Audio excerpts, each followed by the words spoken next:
நான் இந்த மறக்க முடியுமா நிகழ்ச்சியின் மூலம் அவருடைய நடிப்பின் சாதனைகளை மறக்க முடியாத படங்களிலிருந்து சில விஷயங்களை உங்களோடு பகிர்ந்து கொள்வதில் மிகுந்த சந்தோஷமடைகிறேன். ஏவிஎம் தயாரித்த அன்பை வா மிக பிரம்மாண்டமான படமாக தயாரித்தது. அந்த படத்தில் ஏசி திருலோக சந்தர் சிவாஜி படத்தையே இயக்கிக் கொண்டிருந்த திருலோக சந்தரை ஏவிஎம் கேட்டுக்கொண்டதற்கு இணங்க அன்பை படத்தை இயக்க ஒப்புக்கொண்டார். அந்த படத்தில் வில்லன்களோ சண்டை காட்சிகளோ இல்லை. ஆனால் இனிமையான பாடல்களும் புதுமையான கதையாகவும் சிம்லாவிலே இமயமலை சாரலிலே அழகான காட்சிகளில் அழகான பாடல்களை வைத்து அழகாகவும் திறமையாகவும் தயாரித்திருந்தார்கள். இருந்தாலும் படம் எதிர்பார்த்த பெரும் வெற்றியை பெறவில்லை. படத்தில் எம்ஜிஆர் இருந்தாலே சண்டை காட்சி வேண்டும் என்று ரசிகர்கள் எண்ணிக்கொண்டிருப்பார்கள். இந்த படம் சண்டை காட்சி இல்லாமலேயே தயாரிக்கப்படமாகும். இந்த படம் தயாரிக்கும் பொழுது முதலில் ஏவிஎம் 1965 பொங்கலில் வெளியான விஜயா வாகினியின் எங்கள் வீட்டு பிள்ளை வெற்றியைப் போல பெரிய வெற்றி படமாக எடுக்க வேண்டும். அதுவும் ஏவிஎம்மில் அதுவரையில் எம்ஜிஆர் நடித்ததில்லை. எம்ஜிஆரை வைத்து ஒரு பெரிய வெற்றி படத்தை எடுக்க வேண்டும் என்று ஆசைப்பட்டார். அதன் விளைவாகவே எம்ஜிஆரிடம் பேசினார். எம்ஜிஆர் இதுதான் சமயம் என்று மிக அதிகமான தொகையாக அவர் சாதாரணமாக 2 லட்சம் அளவுக்கு சம்பளம் வாங்கி கொண்டிருந்தார். விஜயா வாகினியின் எங்கள் வீட்டு பிள்ளை படத்தில் 2,50,000 வாங்கினார். ஆகவே இந்த படத்திற்கு ஏவிஎம்மிடம் மிகவும் அதிகமாக 3 லட்சம் கேட்டார்.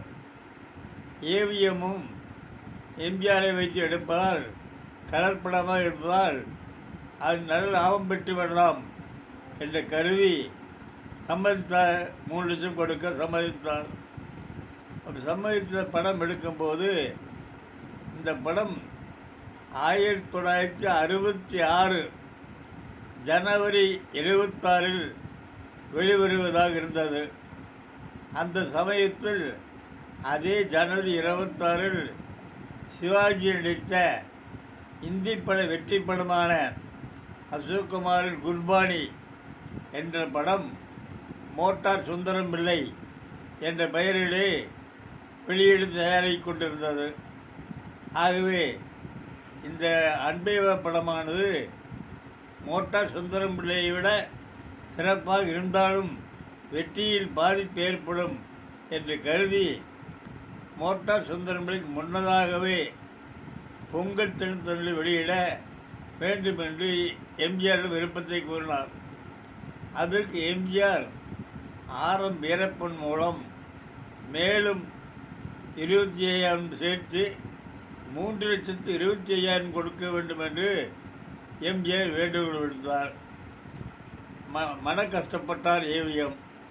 இந்த 10 நாளைக்கு 25,000 அதிகம் கேட்கிறாரே என்று கருதி இருந்தாலும் பரவாயில்லை என்று எம்ஜிஆருக்கு 3,75,000 சம்பளம் கொடுத்தார்.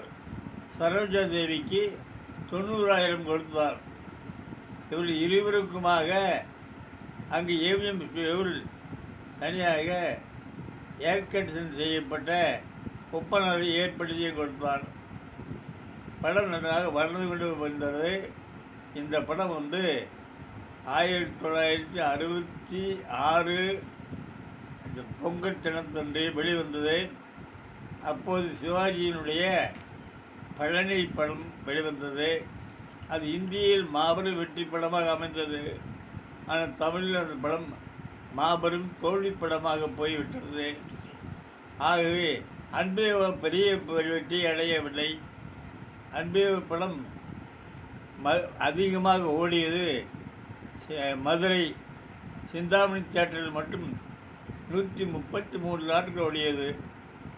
சென்னையில் காசினோ தியேட்டரில் 112 நாளும், பிராட்வே மேகலா தியேட்டரில் 105 நாட்களும், திருச்சி ஜூபிட்டரில் 112 நாட்களும், சேலத்தில் 105 நாட்களும் ஓடியது. கோவையில் 76 நாட்கள் ஓடியது. ஆனால் கோவையில் மோட்டார் சுந்தரமலை 78 நாள் ஓடியது. மோட்டார் சுந்தரமலையும் சென்னை 78 நாள் எல்லா தியேட்டரும் ஓடினாலும் மொத்தம் அதிகமாக ஓடியது மதுரையிலும் சேலத்திலும் மட்டுமே 100 நாட்கள் ஓடியது. அன்பே படத்துக்கு பிறகு ஏவிஎம் படம் அதிக படத்தை நடிக்க ஏவிஎம் எம்ஜிஆர் அணுகவில்லை. அந்த அன்பே படத்தில் ஏற்பட்ட மனக்கசப்பிலேயே அவர் எம்ஜிஆரை வெறுத்து விட்டார். பிறகு ஏவிஎம் சிவாஜி வைத்து நீண்ட நாட்களாக உயர்ந்த மனிதன் என்ற கதையை படமாக்க வேண்டும். அந்த படத்தில் நடிப்பதற்கு சிவாஜி ஒருத்தர் தான் பொருத்தமானவர் என்ற கருதி அந்த கதையை வாங்கி வைத்திருந்தார். நாட்கள் ஓடிக்கொண்டே இருந்தது. அந்த படம் எடுப்பாக தெரியவில்லை. ஆகவே சிவாஜி அவர்கள் தன் தம்பி சண்முகத்தை அழைத்து ஏவிஎம்ஐ சந்தித்து அந்த படத்தை எடுப்பார்களா எடுக்க மாட்டீர்களா, இல்லாவிடில் கதையை மட்டும் எங்களுக்கு கொடுங்கள், நாங்கள் எங்கள் சிவாஜி பிலிம்ஸ் மூலமாக அந்த உயர்ந்த மனிதன் படத்தை எடுக்கிறோம் என்பார்கள். அதற்கு ஏவிஎம் அவர்கள், இல்லையப்பா, சிவாஜியை தவிர அந்த படத்தில் வேறு யார் நடித்தாலும் அந்த படம் எடுபடாது, சிவாஜிக்காகத்தான் காத்திருக்கிறோம், பொறுமையாக இருங்கள், அந்த படத்தை நாங்கள் தான் தயாரிப்போம் என்று அட்வான்ஸ் பணமாக ரூபாய் 50,000 சரவணன் மூலம் கொண்டு அனுப்பியிருந்தார்கள். ஆனால் சிவாஜி அவர்கள் சண்முகத்திடம் ஏவிஎம் அட்வான்ஸ் பணம் கொடுத்தால் எவனும் பணம் வாங்க வேண்டாம், எந்த பணம் எவ்வளோ பணம் என்றாலும் எது பேசிக்க வேண்டாம், அவர் கொடுப்பதை கொடுக்கட்டும், பிறகு நாம் பணம் முடிந்து வாங்கிக் கொள்ளலாம் என்று சொன்னார். அதன் பிறகு ஏவிஎம் அவர் உயர்ந்த மனிதன் படத்துக்கு 1,58,000 சம்பளமாக கொடுத்தார். அதே சமயத்தில் தயாரான குழந்தையின் தெய்வம் படத்தில் ஜெய்சங்கருக்கு சம்பளம் வெறும் 12,000 மட்டுமே.